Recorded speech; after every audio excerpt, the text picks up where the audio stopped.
स्वागत है आप सभी का प्रगति एजुकेशन 24 में। आज हम आपके लिए लेकर आए हैं एक बहुत बड़ा अपडेट। जी हाँ, आप सबको पहले से विदित है, बात चाहे यूटीबी आधारित विज्ञप्ति की हो, चाहे आईआरजीवाई अर्बन हो, इंदिरा गांधी शहरी रोजगार गारंटी योजना के अंतर्गत विज्ञप्ति हो, मेडिकल कॉलेज का विज्ञप्ति हो। इसी क्रम में माध्यमिक शिक्षा राजस्थान बीकानेर की तरफ से गेस्ट फैकल्टी के रूप में टीचर लगाए जाने हैं राजस्थान के जिन स्कूलों में पद रिक्त है वहाँ पे। तो उसी का एक बड़ा अपडेट है। चलिए चलते हम समय ना गवाते हुए उस परिपत्र, उस आदेश की तरफ। उससे पहले अगर आप चैनल पर नए हैं, अभी तक आपने चैनल को सब्सक्राइब नहीं किया है तो चैनल को सब्सक्राइब कर लीजिए, बेल आइकन नोटिफिकेशन ऑन कर लीजिए ताकि आपको मिलती रहे नोटिफिकेशन सबसे पहले। तो चलिए चलते हम विज्ञप्ति की तरफ। जैसा कि आप लोग स्क्रीन पर देख पा रहे हैं, कार्यालय निदेशक माध्यमिक शिक्षा राजस्थान बीकानेर। जी हाँ, ये बीकानेर माध्यमिक शिक्षा राजस्थान की तरफ से विज्ञप्ति जारी किया गया है 18 जुलाई 2022। आज ही का ये परिपत्र जारी किया गया है। वीडियो थोड़ा सा लंबा होगा लेकिन आपको इसमें सारे कंफ्यूजन क्लियर हो जाएंगे। कब आपको फॉर्म भरवाना है, किस प्रकार से फॉर्म भरवाया जाएगा, क्या आपकी योग्यता होनी चाहिए, क्या आपको मानदेय मिलेगा, कहाँ पे आपकी पोस्टिंग होगी, कितने दिनों के लिए होगी, उन सभी सवालों के जवाब आपको यहीं मिल जाएंगे। तो बिना स्किप किए बने रहिए हमारे साथ। देखिए, संयुक्त शासन सचिव शिक्षा ग्रुप 2 विभाग राजस्थान जयपुर का ये विज्ञप्ति है। विषय की हम बात करें तो विद्या संबल योजना, राजस्थान में विद्या संबल योजना के तहत सेवानिवृत्त शिक्षक, पहले देखिए सेवानिवृत्त जो शिक्षक है उन्हीं के लिए था, लेकिन अब ये अमेंडमेंट किया गया है कि निजी अभ्यर्थियों को गेस्ट फैकल्टी के रूप में लगाए जाने के संबंध में, यानी कि विद्या संबल योजना में अब सेवानिवृत्त शिक्षक और निजी अभ्यर्थियों को गेस्ट फैकल्टी के रूप में स्कूलों में, जो 12th तक स्कूल है, 1st to 12th तक, उन स्कूलों में ये गेस्ट फैकल्टी के रूप में टीचर लगाए जाने। तो चलिए चलते हम विस्तृत से इसके बारे में थोड़ा जानकारी प्राप्त कर लेते हैं। उपरोक्त विषयांतर्गत वित्त सामान्य वित्तीय लेखा नियम विभाग राजस्थान सरकार के प्रशासनिक पत्र जो 30 मार्च का जो एक पत्र था, उस पत्र को मद्देनजर राजस्थान के राऊ माऊ राजकीय उच्च माध्यमिक विद्यालय, राजकीय बालिका उच्च माध्यमिक विद्यालय समस्त राजस्थान के में विद्या संबल योजना के अंतर्गत निजी अभ्यर्थियों एवं सेवानिवृत्त शिक्षकों की गेस्ट फैकल्टी के रूप में लगाए जाने बाबत निम्नानुसार संशोधित प्रस्ताव प्रस्तुत है। यानी कि एक प्रस्ताव संशोधन किया गया है, उसके अंदर कहाँ आपको लगाया जाएगा, यानी कि राजकीय उच्च माध्यमिक विद्यालय और राजकीय बालिका उच्च माध्यमिक विद्यालय समस्त, यानी राजस्थान के सभी जो विद्यालय है वहां पे जहां पे पद रिक्त होगा उन पदों के लिए विज्ञप्तियां जारी किया जाएगा। चलिए चलते हम आगे बात कर लेते हैं। देखिए, विद्या संबल योजना के तहत निजी अभ्यर्थी एवं सेवानिवृत्त शिक्षक पद की न्यूनतम वांछित योग्यता रखते हैं वे ही गेस्ट फैकल्टी के रूप में लगाए जाने हेतु पात्र होंगे। अभी हम आपको बता देंगे क्या आपकी योग्यता होनी चाहिए, किस पद के लिए आप आवेदन करेंगे। उसके लिए पदवार न्यूनतम वांछित योग्यता की बात करें तो विद्यालय में शिक्षकों के स्वीकृत पदों हेतु राजस्थान शिक्षा यानी कि राज्य एवं अधीनस्थ सेवा नियम 2021 के प्रावधानित न्यूनतम योग्यता हो। यानी कि निजी अभ्यर्थियों की अगर बात कर रहे हैं हम, पहले सेवानिवृत्त की उसके बाद में बात करेंगे। आप निजी अभ्यर्थी का मतलब हुआ कि ऐसे अभ्यर्थी जो किसी भी स्कीम में या किसी भी स्कूल में कहीं पे भी पहले से नहीं पढ़ा रहे हैं या स्कूल में आप आवेदन नहीं कर रखा है किसी भी स्कूल के लिए, तो आप निजी अभ्यर्थी मतलब स्टूडेंट्स जो बीए बीएड कर चुके हैं, डीएड कर चुके हैं, सीपीएड कर चुके हैं और अभी तक भी किसी भी सरकारी उपक्रम में वो नहीं है। सेवानिवृत्त जो अध्यापक पहले अपना सेवानिवृत्त हो चुके हैं उनके लिए है।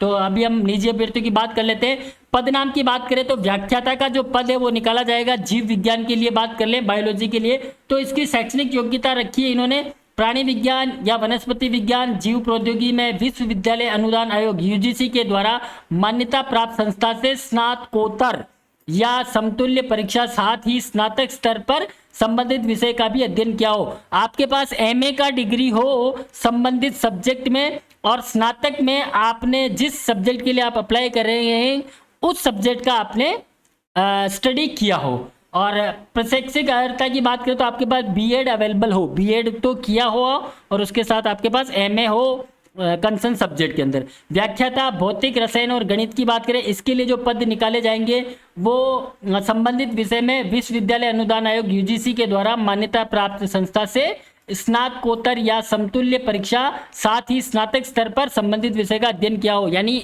मास्टर डिग्री आपके पास हो प्लस ग्रेजुएशन में आपने जो कंसर्न सब्जेक्ट है उसमें आपने स्टडी किया हो, प्लस बीएड आपके पास होना आवश्यक है।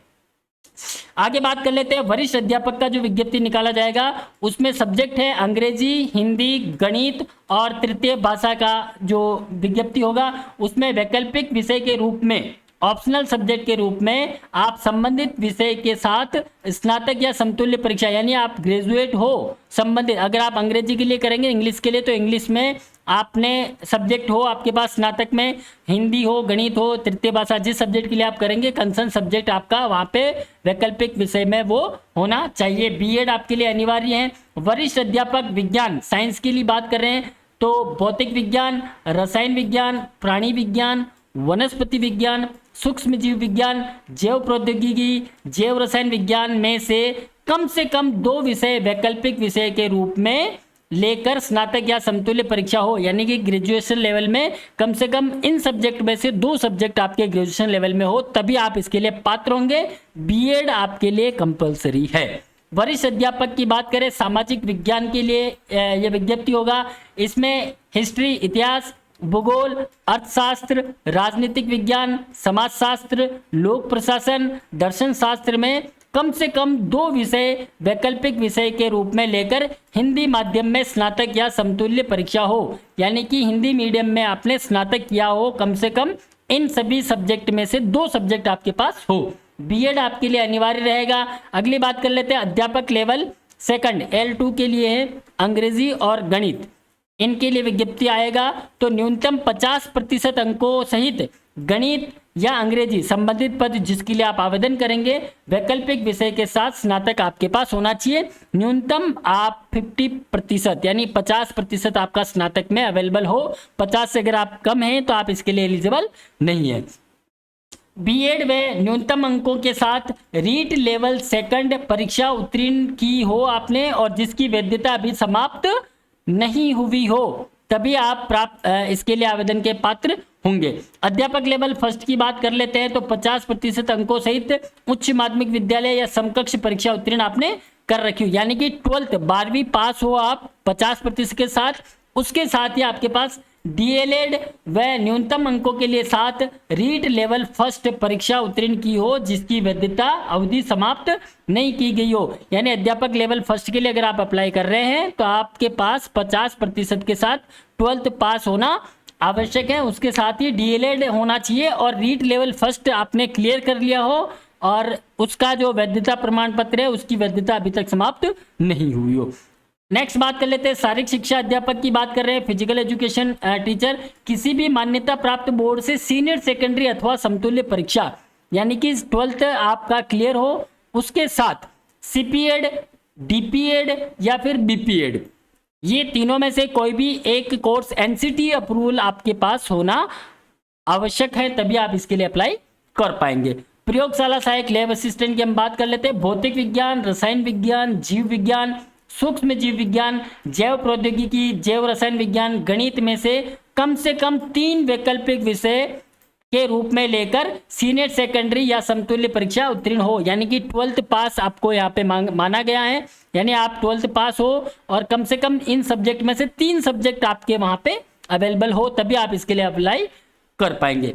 तो ये पदों की बात हो चुकी है। अब बात कर लेते हैं सेवानिवृत्त अभ्यर्थी जो है, जो टीचिंग का कार्य कर चुके हैं, सेवानिवृत्त हो चुके हैं, उनके लिए क्या कंडीशन रहेगा वो बात कर लेते हैं। सेवानिवृत्त शिक्षक सेवानिवृत्ति के समय जिस पद पर कार्यरत था केवल उस पद हेतु गेस्ट फैकल्टी के रूप में लगाए जाने हेतु पात्र होगा, यानी कि जो भी सेवानिवृत्त शिक्षक हैं, कहने की मतलब ये है कि अगर आप शारीरिक शिक्षा अध्यापक के रूप में कार्यरत थे या आप अध्यापक लेवल थे, प्रयोगशाला सहायक थे, जिस पद पे आप कार्यरत थे उसी पद के लिए आपको गेस्ट फैकल्टी के रूप में लगाया जा सकता है, किसी और सब्जेक्ट के लिए नहीं। लेकिन बशर्ते उसमें आवेदित पद की न्यूनतम वांछित शैक्षणिक योग्यता अर्जित की हो, जो योग्यता ऊपर मांगी गई है वो योग्यता आपके पास हो, तभी आप इसके लिए अप्लाई कर सकते हैं। रीट के लिए आपको इसमें बाध्यता नहीं है, यानी कि यहाँ पे नोट दिया हुआ है अध्यापक लेवल फर्स्ट व लेवल सेकंड के लिए सेवानिवृत्त शिक्षकों हेतु रीट परीक्षा उत्तीर्ण की बाध्यता नहीं होगी। यानी कि सेवानिवृत्त अभ्यर्थियों के लिए रीट की कोई भी अनिवार्यता नहीं है, बिना रीट के भी आपको इसमें आवेदन कर सकते हैं। सेवानिवृत्त शिक्षक जो है 65 वर्ष आयु तक ही गेस्ट फैकल्टी के रूप में कार्य करने हेतु पात्र होंगे। यानी 65 वर्ष तक की आयु तक ही आप इसके लिए आवेदन कर सकते हैं, इसके बाद आप इसके लिए आवेदन के पात्र नहीं होंगे। चयन प्रक्रिया क्या रहेगी? विद्या संबल योजना में सेवानिवृत्त और निजी अभ्यर्थियों की गेस्ट फैकल्टी चयन की प्रक्रिया क्या रहेगी वो जान लेते हैं। पहला पॉइंट है, इन गेस्ट फैकल्टी निजी अभ्यर्थियों की चयन प्रक्रिया प्रधानाचार्य की अध्यक्षता में उनके अतिरिक्त 2 वरिष्ठतम शिक्षकों की कमेटी द्वारा विद्यालय स्तर पर की जाएगी। यानी कि जिस विद्यालय में पद खाली है उस विद्यालय की एक कमेटी गठित की जाएगी, जिसमें प्रधानाचार्य रहेंगे अध्यक्ष और किसी 2 वरिष्ठतम शिक्षकों की कमेटी के द्वारा कमेटी गठित करके उसको ये कमेटी बनाई जाएगी। यदि उस स्कूल में 2 वरिष्ठतम शिक्षक उपलब्ध नहीं हो तो समिति से संबंधित सीबीओ ब्लॉक के अन्य विद्यालय में से 2 वरिष्ठतम सदस्यों को मनोनयन चयन कमेटी हेतु करेंगे। यानी कि उस स्कूल में, जिस स्कूल में ये रिक्ति है और उस स्कूल में अगर 2 वरिष्ठतम शिक्षक नहीं मिल पाते हैं तो पास ही के सीबीओ जो ब्लॉक जो होगा उस एरिया में जो भी स्कूल आता है उस स्कूल के कोई भी 2 सदस्यों को मनोनयन कमेटी चयन द्वारा कर सकेगी। संस्था प्रदान द्वारा रिक्तियों का प्रकाशन विभागीय वेबसाइट पर एवं विद्यालय नोटिस बोर्ड व सार्वजनिक प्लेटफॉर्म पर किया जाकर योग्य अभ्यर्थियों के आवेदन पत्र विद्यालय स्तर पर आमंत्रित किए जाएंगे। यानी कि अब आपका ये सवाल नहीं होना चाहिए कि सर विज्ञप्ति कब आने वाला है। ये देखिए पूरे दिशा निर्देश हैं, विज्ञप्ति बहुत जल्दी जारी होने वाला है। पूरे राजस्थान के सभी जिलों से विज्ञप्ति आने वाला है। विज्ञप्ति जो आएगा वो कंसर्न स्कूल लेवल पर आएगा और जो भी विभागीय वेबसाइट है निदेशालय बीकानेर का शिक्षा विभाग का, उस वेबसाइट पर आपको इन सभी डिस्ट्रिक्ट वाइज आपको डिटेल मिल जाएगा। बाकी सार्वजनिक प्लेटफॉर्म की अगर बात करें तो आपको न्यूज़पेपर में भी उसका विज्ञप्ति देखने को मिलेगा। और इसका जो प्रकाशन किस प्रकार से करना है, कब किस प्रकार से कमेटी करेगी, उसका जो कैलेंडर है वो निदेशालय द्वारा जारी किया जाएगा, वो जल्दी जारी होने वाला है। किसी भी रिक्त पद पर रिक्तियों से अधिक आवेदन प्राप्त होने पर वरीयता सूची तैयार कर वरीयता अनुसार चयन किया जाएगा। अगर स्कूल में 2 पदों के लिए विज्ञप्ति निकाला गया है, 2 ही आवेदन आए हैं तो 2 का सिलेक्शन हो जाएगा। अगर 2 पदों के लिए आवेदन निकाला गया है और 2 से अधिक आवेदन आ जाते हैं तो उस स्थिति में क्या होगा, वरीयता सूची बनाई जाएगी। वरीयता सूची किस आधार पर होगी उसकी भी डिटेल हम आगे बात करेंगे कि आपका सिलेक्शन किस बेस पर किया जाएगा। सेवानिवृत्त अध्यापक यदि बीएड उत्तीर्ण है तो अध्यापक लेवल 2 के लिए संबंधित विषय अनुसार एवं यदि बीएसटीसी या डीएलएड उत्तीर्ण है तो अध्यापक लेवल 1 के लिए पात्र होंगे। ठीक है। वरीयता सूची का निर्माण पद की न्यूनतम वांछित योग्यताओं में शैक्षणिक योग्यता एवं प्रशैक्षणिक योग्यता का अंक बार, यानी कि जिस पद के लिए आपको लिया जा रहा है उसमें जो शैक्षणिक योग्यता रहने वाली है और प्रशैक्षणिक यानी कि जो आपका बीएड, एसटीसी, डीएलएड, सीपीएड जो भी आपने किया है उसका जो योग्यता का जो अंक बार होगा क्रम से 75% 75 और 25% लिया जाकर कुल प्राप्तांकों के आधार पर किया जाएगा। यानी कि आपका जो सिलेक्शन होने वाला है वो होने वाला है आपके प्राप्तांक के अनुसार, उसके अनुसार आपका योग्यता का अंक बार निकालकर आपका मेरिट लिस्ट बनाकर चयन सूची जारी की जाएगी। अगर समान अंक बार होने की स्थिति में यदि कभी ऐसा हो सकता है कि 2 कैंडिडेट के समान अंक आ गए हैं तो उस कंडीशन में क्या होगा कि कम आयु के अभ्यर्थी से ऊपर रखा जाएगा। समान अंक बार होने की स्थिति में अधिक आयु के अभ्यर्थी को वरीयता में कम आयु के अभ्यर्थी से ऊपर रखा जाएगा। यानी कि जिसका डेट ऑफ बर्थ बड़ा है, जो कैंडिडेट ओवरेज होने की कंडीशन में है, कगार पर है, पहले उसको लिया जाएगा और जिस कैंडिडेट का डेट ऑफ बर्थ कम है, जो अभी नेक्स्ट कभी भी वापस फिर से फॉर्म भर सकता है, जो एलिजिबल है, और उसको पहले लिया जाएगा। यानी कि बड़े जो एज वाले हो गए हैं उनको पहले वरीयता में लिया जाएगा। आवेदन प्राप्त करने की अवधि व चयन सूची जारी करने का कैलेंडर निदेशालय द्वारा प्रत्यक्ष से जारी किया जाएगा। यानी निदेशालय द्वारा जल्द ही इसका कैलेंडर जारी किया जाना है कि आप कब आवेदन लिए जाएंगे, किस प्रकार से फॉर्म भरवाए जाने, उसकी डिटेल बहुत जल्दी आपको मिलने वाली है। चयनित अभ्यर्थी को गेस्ट फैकल्टी के पद हेतु दिए गए प्रस्ताव पर 7 दिवस में सहमति प्रदान करनी होगी तथा संस्था प्रदान द्वारा तय किए गए समय पर वे कार्यग्रहण करने आएंगे। जब भी आपका सिलेक्शन हो जाएगा तो 7 दिवस में आपको आपकी सहमति देनी है कि आप वहां पे ज्वाइन करना चाहते हैं या नहीं। अगर नहीं करेंगे तो वेटिंग लिस्ट है जो भी उनका नंबर लिया जा सकता है। निर्धारित अंतिम तिथि तक सहमति नहीं दिए जाने पर वरीयता सूची के अग्रिम क्रमांक के अभ्यर्थी का गेस्ट फैकल्टी का चयन किया जाएगा। गेस्ट फैकल्टी पर सत्रांत तक अथवा नियमित प्रक्रिया के पद भरे जाने तक या जो भी पहले हो तक पूर्णतः अस्थायी तौर पर रखा जाएगा। सर हमको कब तक रखा जाएगा, कब निकाल दिया जाएगा? देखिए अस्थायी यूटीबी जिसको बोलते हैं अर्जेंट टेम्परेरी बेसिस, अस्थायी तौर पर आपको रखा जा रहा है। यानी कि जिस पद के लिए आपका वहाँ सिलेक्शन होता है उस पद पर अगर कोई नियमित कार्मिक नहीं आ जाता है तब तक, या फिर जब तक कोई भी नियमित कार्मिक नहीं आ जाएगा, या फिर जब तक सत्रांत कंप्लीट नहीं हो जाता है, यानी कि जो सेशन कंप्लीट नहीं होता है तब तक आपको वहाँ पे रखा जाएगा। और गेस्ट फैकल्टी के रूप में निजी अभ्यर्थियों या सेवानिवृत्त शिक्षकों को उन्हीं दिशा निर्देशों के अधीन रखा जाएगा जो वित्त विभाग के, यानी वित्त विभाग का एक परिपत्र जारी हुआ था 30 मार्च 2021 का, उसके अनुसार आपको वहाँ पे लिया जाएगा। मानदेय की बात कर लेते हैं, क्या मानदेय रहने वाला है? गेस्ट फैकल्टी हो तो मानदेय की जो दर है वो क्या रहेगी? देखिए ग्रेड 3 के लिए अगर आप अप्लाई कर रहे हैं यानी कक्षा 1 to 8 के लिए, तो आपको प्रति घंटा जो मानदेय रहेगा 300 रुपये मानदेय रहेगा। और अधिकतम की बात करें तो 21,000 रुपये से ज़्यादा आपको वहाँ नहीं दिया जाएगा। प्रति घंटा मानदेय का मतलब हुआ प्रति कालांश, यानी एक कालांश आपको लेने का 300 रुपये वहाँ पे मिलने वाला है। जितने कालांश आएंगे उसके हिसाब से आपका काउंटिंग होने वाला। जिस प्रकार से केंद्रीय विद्यालय और नवोदय विद्यालय में प्रति कालांश जो मानदेय दिया जाता है उसी प्रकार से। ग्रेड 2 की बात करें तो 9 to 10th क्लास के लिए अगर आप एलिजिबल हैं, आप पढ़ा रहे हैं, मतलब ग्रेड 2 के लिए आप अप्लाई कर रहे हैं, तो 350 रुपये मानदेय, यानी अधिकतम आपको 25,000 रुपये मानदेय, मासिक मानदेय मिलने वाला है। ग्रेड 1 के लिए यानी 11-12 के लिए आपने अप्लाई किया है, आप एलिजिबल है, तो 400 रुपये प्रति कालांश यानी प्रति घंटा मानदेय रहने वाला है। 30,000 रुपये अधिकतम आपको मानदेय यहाँ पे मिलने वाला है। शारीरिक शिक्षा अध्यापक के लिए अगर आपने अप्लाई किया तो 300 रुपये प्रति कालांश यानी 21,000 रुपये मानदेय, और प्रयोगशाला सहायक के लिए भी 300 रुपये यानी 21,000 रुपये आपको मानदेय मिलने वाला। तो ये मानदेय पूरे राजस्थान में समान रहने वाला है, ऐसा नहीं कि सभी स्कूल के लिए अलग अलग होगा, पूरे राजस्थान में सेम समान मानदेय रहने वाला है। इसी मानदेय के अनुसार आपको मानदेय मिलने वाला है। प्रति घंटा में आप समझिए प्रति कालांश, एक कालांश यानी कि एक कक्षा कालांश आपको लेने पर यह अमाउंट मिलने वाला है। गेस्ट फैकल्टी के कार्य का नियमित अवलोकन संस्था प्रधान द्वारा किया जाएगा। निम्न कार्य कुशलता, दुराचरण, अनियमितता या कार्य की अनुपस्थिति की दशा में सक्षम अधिकारी द्वारा बिना कारण बताए गेस्ट फैकल्टी के कार्य से निर्मुक्त कर दिया जाएगा। और उक्त कार्रवाई संपूर्ण कार्रवाई का नियमित एवं प्रभावी प्रबंधन जिला शिक्षा अधिकारी मुख्यालय माध्यमिक द्वारा किया जाएगा। उपरोक्तानुसार विद्या संबल के तहत सेवानिवृत्त शिक्षकों निजी अभ्यर्थियों को गेस्ट फैकल्टी के रूप में लगाए जाने हेतु प्रस्ताव स्वीकृत हेतु प्रस्तुत है।